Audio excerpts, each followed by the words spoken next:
Olá, tudo bem? Está começando o programa Em Destaque aqui na tela da TV Sim e também da Record News. Muito obrigado pela sua audiência e pela sua companhia. Bom, hoje no programa o assunto é trânsito. Eu recebo o diretor-geral do Detran, Givaldo Vieira. Vamos falar sobre a Semana Nacional do Trânsito, que terminou na última sexta-feira, e também sobre o processo de digitalização dos serviços do Detran. A maioria dos serviços agora já estão disponíveis pela internet. O programa Em Destaque já está no ar.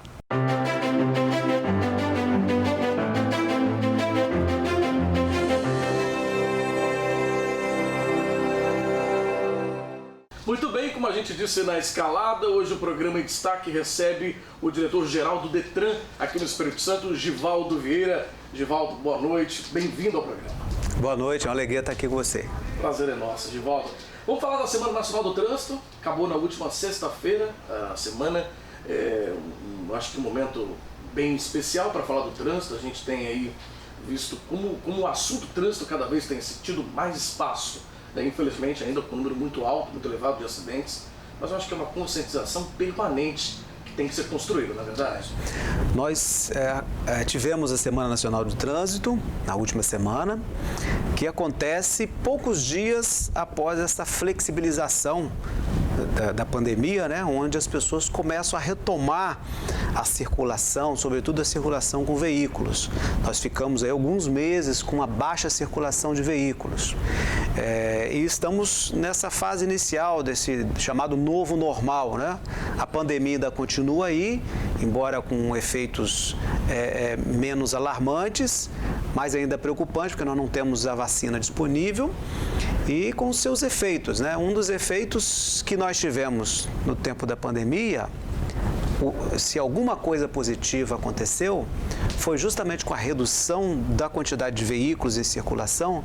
Nós tivemos também uma redução dos acidentes de trânsito. Então, foram menos vidas que perdemos nesse tempo. A preocupação agora, em que a gente retoma uma circulação maior de veículos, é não deixar que mais veículos nas vias novamente possa fazer uma elevação do número de acidentes de trânsito. Isso é preciso considerar, inclusive, que estamos saindo desse tempo de pandemia, de uma maneira geral, as pessoas estão com mais ansiedade, né? Provocada por esse tempo de isolamento, distância das pessoas, falta de possibilidade de convivência social, de sair mesmo. Então, muitas pessoas estão retomando o volante com mais ansiedade, né? E a gente tem que colocar sempre a preocupação do trânsito, porque o risco, né, que está aí à nossa frente, são vidas que a gente perde. Givaldo, na Semana Nacional do Trânsito, assim como em outros momentos, eu acho que até esse assunto é um assunto recorrente e permanente, né? Quando a gente fala de álcool e direção. É uma combinação que acaba sendo a maior, talvez, o grande causador de acidentes ainda, na verdade. Estatisticamente, pode-se comprovar que o álcool esteja presente em torno de 15% dos acidentes onde o resultado é morte. Pelo menos onde houve a verificação, porque nem em todos os casos há essa verificação. Então, provavelmente certamente, é muito maior do que esses 15% que são comprovados. O uso do álcool, as pessoas acreditam que não, mas retira a capacidade de resposta da pessoa. Ela fica mais lenta, com mais dificuldade de responder com os reflexos necessários para manter o controle do veículo. Ela tem deturpações na sua visão, no seu ângulo de visão, uma série de informações ficam reduzidas para essa pessoa, então aumenta-se muito o risco de acidentes. Isso, estou te falando, um consumo relativamente leve, porque ele já provoca isso. Aqueles que estão completamente bêbados, né, muitas vezes embriagados completamente, aí a perda de controle é total. E os efeitos estão aí com muitos atropelamentos, né? Acidentes gravíssimos, pessoas que ficam um longo tempo ocupando os leitos de hospitais. Então, é uma tragédia o álcool no trânsito. Ele destrói famílias, né? Destrói vidas, famílias e quantas pessoas que não ficam deficientes, né, por conta de acidentes no trânsito também, causados muitas vezes pelo álcool também, né? E é preciso estar atento, porque se o presidente da República não vetar essa mudança recente que foi aprovada no Congresso Nacional vai endurecer para quem matar outra pessoa ao volante, tendo consumido álcool. Então, muita gente não leva a sério, né, a justiça brasileira até agora no aspecto da punição daqueles que provocam a morte de outra pessoa estando ao volante e utilizando do álcool. Isso tende a estar por vias aí de se tornar uma situação bem mais gravosa. Na sua opinião, essa atualização, né, digamos assim, do Código de Trânsito é um retrocesso? Em alguns aspectos, sim. Neste aspecto é positivo, porque você imagina, uma pessoa toma a direção do veículo consciente de que o consumo de álcool e estando ao volante pode provocar o acidente, pode provocar a morte de outra pessoa, faz isso, acaba provocando a morte de outra pessoa e pode ter, ao final das contas, a sua pena substituída por prestação de serviço à comunidade. Então, tem uma emenda do senador Fabiano Contarato, né? A emenda que muda, impedindo que essa pena seja convertida em prestação de serviço à comunidade, é do senador Contarato, né? Um capixaba aí que tem um destaque nessa luta para a defesa da vida no trânsito, né? E o combate àqueles que usam essa prática de consumir álcool e conduzir os veículos. Foi a autoria dele, eu até liguei para ele cumprimentando, porque foi realmente uma iniciativa muito positiva e foi validada pela Câmara. Resta agora a posição do presidente em relação a esse ponto. Em relação a outros pontos, embora pareça mais simpático para a população, mas nós, do sistema de trânsito, temos muita preocupação.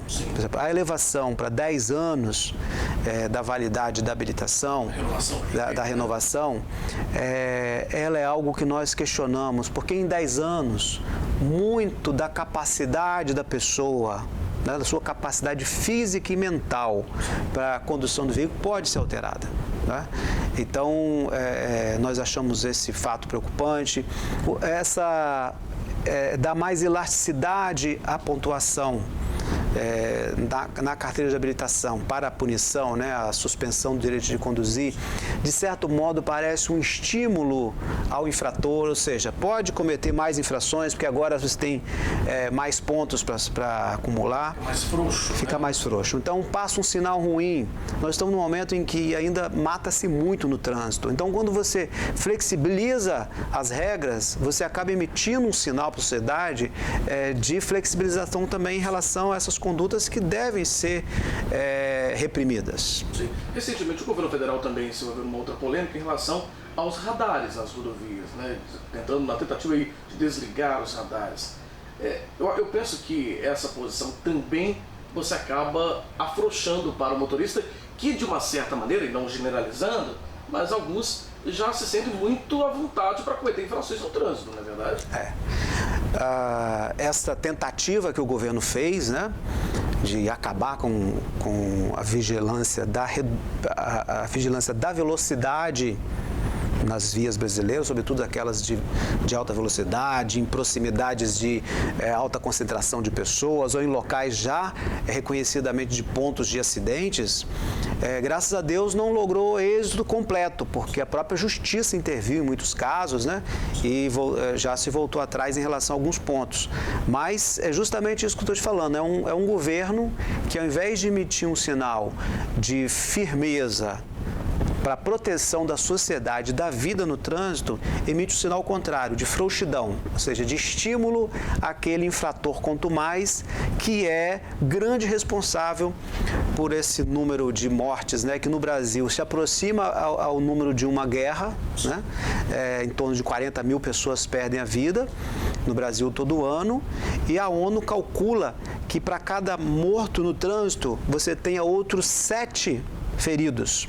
E esses ferimentos vão desde ferimentos leves até ferimentos graves, no caso de motocicleta, por exemplo, onde a pessoa chega a perder os membros superiores, inferiores, traumatismo craniano, perde a sua capacidade motora, não consegue mais trabalhar. No caso das motocicletas, é uma preocupação a mais. Quase metade dos mortos em acidentes de trânsito estavam sob motocicletas. Essa é uma constante, infelizmente. Já o condutor sob motocicleta, ele já está muito vulnerável, porque não há anteparo nenhum. Né? Não tem nenhuma proteção. Apenas o capacete. Além disso, muitos não usam capacete, né? Muitos conduzem motocicletas de sandálias de dedo, né? Uma falta de proteção, não usam colete, não usam luvas. Nós fizemos uma abordagem educativa no ano passado, com apoio da Polícia Militar, das guardas municipais de trânsito e da PRF e da nossa equipe, simultaneamente em 64 pontos no estado. Só abordagem educativa de motociclista. Nós não multamos naquele momento, só coisas muito graves. Mas o que nós verificamos, por exemplo, de motos circulando com pneus carecas foi um absurdo.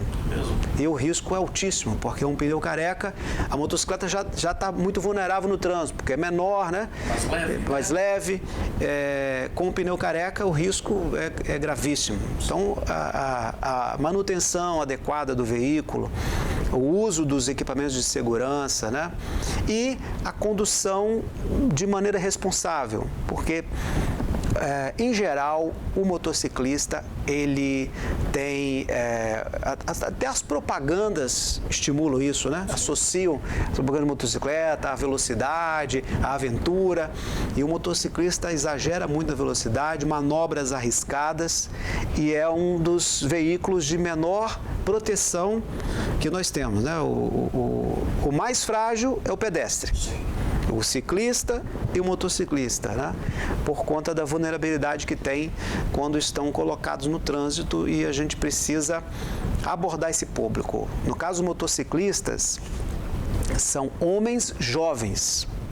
Quase 90% de homens jovens são os que morrem e ficam feridos. Então, nós estamos falando de perda da capacidade produtiva, porque esses jovens estavam em plena capacidade de mercado de trabalho, são provedores de família, então são famílias que deixam de ter a sua subsistência, enfim, são vidas ceifadas em tenra idade, entre 17 e 25 anos. Uma idade muito útil, né? De produção, como você falou mesmo. São extremamente jovens. Muito jovens. Muito jovens. Isso, de fato, preocupa, né? E aumenta ainda mais, eu acho que a intensidade e esse cuidado, né? Dessa prevenção, eu penso, quando a gente fala de acidentes no trânsito, né?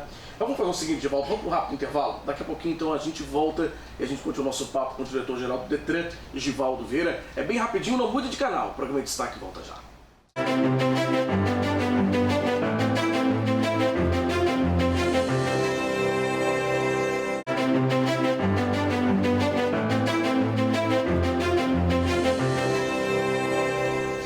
Estamos de volta com o programa em destaque, hoje recebendo o diretor-geral do Detran, Givaldo Vieira, nosso convidado, falando um pouco sobre trânsito. A gente acabou de sair da Semana Nacional do Trânsito, né, Givaldo? E a gente falava sobre isso no bloco anterior, que ainda o número de acidentes, o número de infrações, o número de atrocidades que a gente vê acontecer no trânsito é assustador, né? E ainda a conscientização ela é importante e ser permanente, né? Como a gente falou, permanente e recorrente mesmo, né? Não tem como a gente deixar esse assunto de lado. Agora, falar um pouco sobre, administrativamente, o Detran tem passado por um processo de digitalização.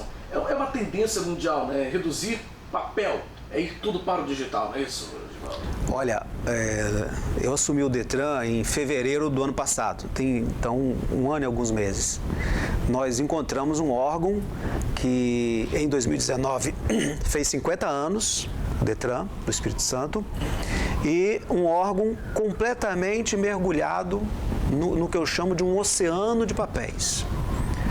Chegamos lá, são 400 mil processos de veículos, mais 400 mil processos sobre habilitação, mais uns 200 mil processos de recursos de multa e penalidade. É muito papel. Em torno de 1 milhão de processos todo ano, gerado em papel, então aquela capa, aquelas folhinhas, né?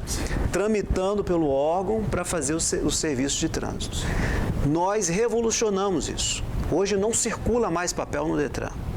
Você inicia o serviço de maneira digital, ele faz todo o processamento eletrônico e o único papel que gera no final, hoje ainda, porque é obrigatório que eu gere também, embora já exista a digital, é o CNH, que eu ainda entrego impressa. Vai pelo correio. Vai pelo correio. Mas fora isso, a gente não gera mais papel no órgão. Isso é sensacional.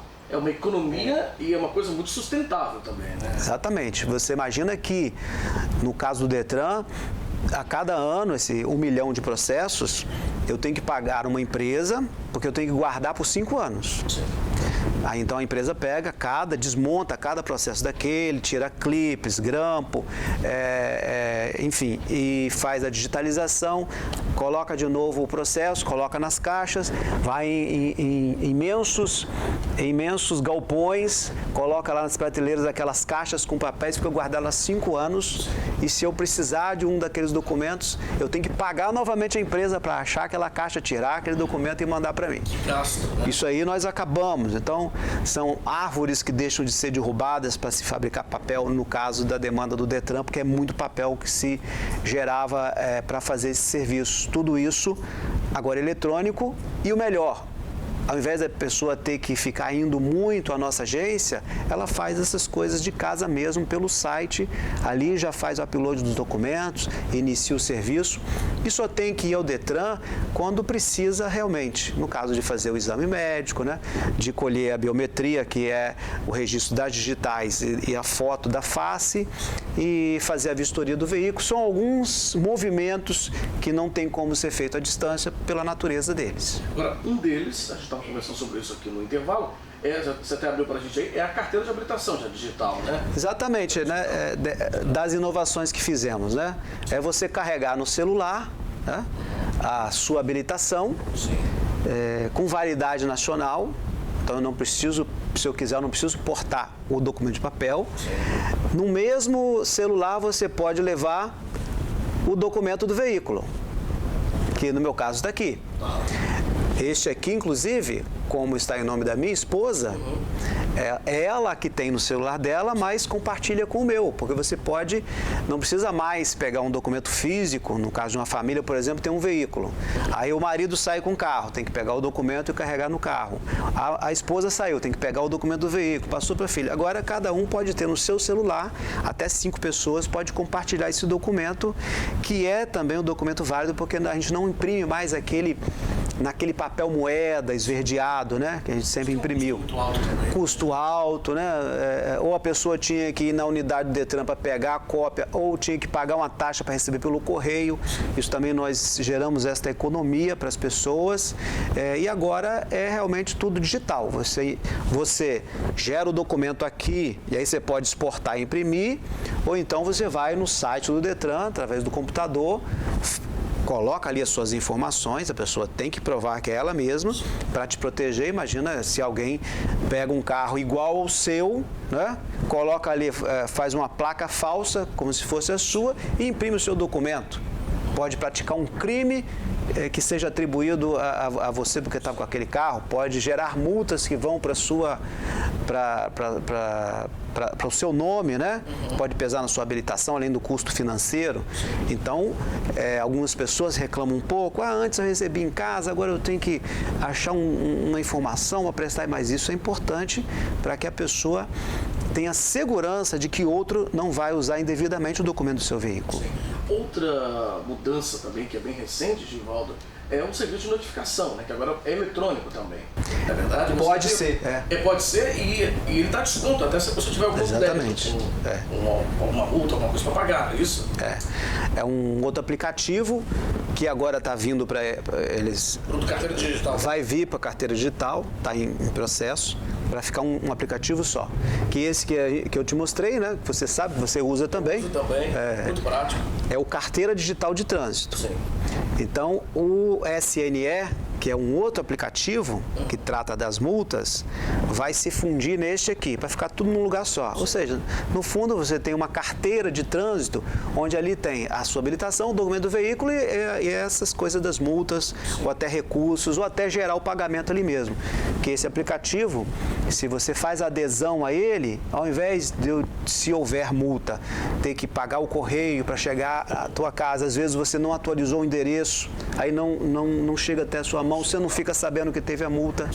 No caso do SNE, se você está cadastrado, aconteceu uma multa no seu veículo, você é notificado naquele momento, você já fica sabendo logo. Se você concordar com aquela multa, eu realmente passei despercebido e gerei aquela multa, sou responsável mesmo, então eu que emprestei o carro e vou ficar responsável, aí você pode, se você concordar, já gerar ali o boleto para pagamento e pagar com desconto. O desconto acho que é de 40%, é isso? Exatamente. É um desconto bem expressivo, né? Expressivo. Vale muito a pena, né? E essa adesão é gratuita, né, Givaldo? A pessoa só acessar o aplicativo também. SNE. SNE, né? Ou seja, você pode baixar uma carteira digital, que é esse que o Givaldo mostrou pra gente. Você tem acesso à carteira de motorista e a carteira, aliás, o documento do veículo, né? Eu uso, inclusive, estava falando, é muito prático. Você não precisa sair com o documento de casa, né? Você já tem tudo no seu celular. O celular a gente está sempre em mãos, né? Então agiliza e ajuda bastante. E agora, além disso, tem o SNE, que é esse que te notifica eletronicamente na mesma hora que você recebe uma multa, alguma coisa assim, né? É muito prático. Agora, Givaldo, a gente estava falando aqui antes do programa também voltar, da quantidade, você citou, da quantidade de serviços que hoje são ofertados pelo Detran, a maior parte já está disponível no site, além do aplicativo, né? A gente está falando de serviços que a pessoa não precisa ir ao Detran mesmo mais. Exatamente. Vamos citar alguns aqui como serviços para a população. Hoje eu posso... A renovação da habilitação, se ela está vencida, eu entro no site, né? Nós deixamos o site com 3 grandes áreas, assim, bem, com cores inclusive distintas. A habilitação, veículos e multas e penalidades. Então eu escolho ali a parte de habilitação, ela abre vários ícones de serviços distintos. Eu, no meu caso, quero fazer renovação, clico ali, renovação, preencho alguns dados e vou passando, vem o passo a passo, tudo explicadinho direitinho. E ali eu inicio, eu solicito a renovação da minha habilitação. Ali mesmo o sistema já vai informar para mim em qual clínica eu devo agendar o exame médico, certo? Aí eu ligo para a clínica, agendo dia e hora para ir lá, com toda tranquilidade. Vou agendar ali mesmo, dia e hora para ir a uma unidade do Detran, exclusivamente para recolher novamente as digitais e a foto da face, porque a gente tem que fazer isso a cada tempo. E aí a minha habilitação está renovada com toda tranquilidade. Ou seja, muito mais rápido também. Muito mais rápido. Antes você tinha que primeiro ir à clínica, iniciar um processo para depois pagar a guia, né, lá é um DAF que fala? Não, é uma guia de pagamento, né, para a renovação. E depois, ou seja, tinha todo esse processo antes. Agora você inicia tudo isso direto no site. Exatamente. Um outro exemplo é o comunicado de venda. Você vendeu o seu veículo. Sim. Então, se você não fizer o comunicado no sistema do Detran de que você fez aquela venda, enquanto o comprador não fizer a transferência, você pode sofrer multas, né? E uma série de problemas em relação ao problema de não ter havido a transferência. Sim. Então, o comunicado de venda, antes você tinha que ir até uma agência do Detran com uma série de documentos e tal. Agora você faz diretamente pelo site, aí você não precisa ir a lugar nenhum. Você vai apenas lançar os documentos no site, as informações, lá na parte de veículos, comunicado de venda. E vai fazer o comunicado de venda. Ou você pode também, no momento que está no cartório, para fazer o reconhecimento da firma, né, que quem já transferiu um veículo sabe como funciona, ali também o cartório pode fazer esse serviço. Se você preferir, eu não quero ter acessar site, juntar documento, eu gostaria que o cartório fizesse. Você vai pagar ali um serviço para o cartório e eles vão fazer o lançamento, porque eles têm um sistema ligado com o nosso e eles lançam o seu nome por causa da fé pública que tem o serviço do cartório. Foi um serviço também novo que nós fizemos. Então, assim como estes que citei aí a título de exemplo, nós temos aí 63 serviços disponíveis no site e vamos avançar para que num futuro breve a pessoa tenha toda a praticidade de tratar de assuntos de habilitação, veículos, né? Sem ter que ficar se deslocando, pegar fila para atendimento, porque Detran, ele tem que atender muita gente, porque você imagina o seguinte, população capixaba, quase 4 milhões de habitantes. Mesmo a família de menor posse em termos econômicos, né? Ali você vai ter pelo menos alguém que deseja uma habilitação, tem uma habilitação, às vezes alguém tem uma motocicleta. Então, para toda a família, o Detran, toda a família depende de passar pelo Detran alguma vez no ano para ajustar alguma informação relativa ao documento do seu veículo, relativa à sua CNH. Pois é, olha, bacana demais, né, gente? Hoje no programa, infelizmente nosso tempo está acabando, mas hoje no programa a gente está conhecendo um pouco das modernizações, vamos dizer assim, que o Detran tem passado. Aqui com a gente o diretor-geral do Detran, Givaldo Vieira, e falando em especial, serviços que vão deixar ainda mais fácil, né, a utilização dos serviços prestados e oferecidos pelo Detran. Acho que isso é muito importante, em especial a gente está vivendo um período de pandemia, que, como o próprio Givaldo já disse, a gente teve uma redução expressiva, mas ainda existe uma pandemia que não acabou, né, que ainda não existe vacina. Então as pessoas vão ter que evitar o contato e a aglomeração. Esses serviços são muito importantes e muito bem-vindos, né? Quanto mais serviços digitais, melhor a vida dessas pessoas também, facilita a vida de todo mundo, né? Givaldo, muito obrigado. Foi um prazer te receber aqui no programa. Eu que agradeço pela oportunidade, né? E te cumprimento, parabenizo pelo trabalho que faz aí. Obrigado, Givaldo. Bom, a você de casa, muito obrigado pela audiência e pela sua companhia. A gente lembra do nosso encontro, viu? De segunda a sexta, às 8h30 da noite na Record News e às 9h30 da noite na TV Sim. Uma ótima noite para você e até o nosso próximo. Tchau!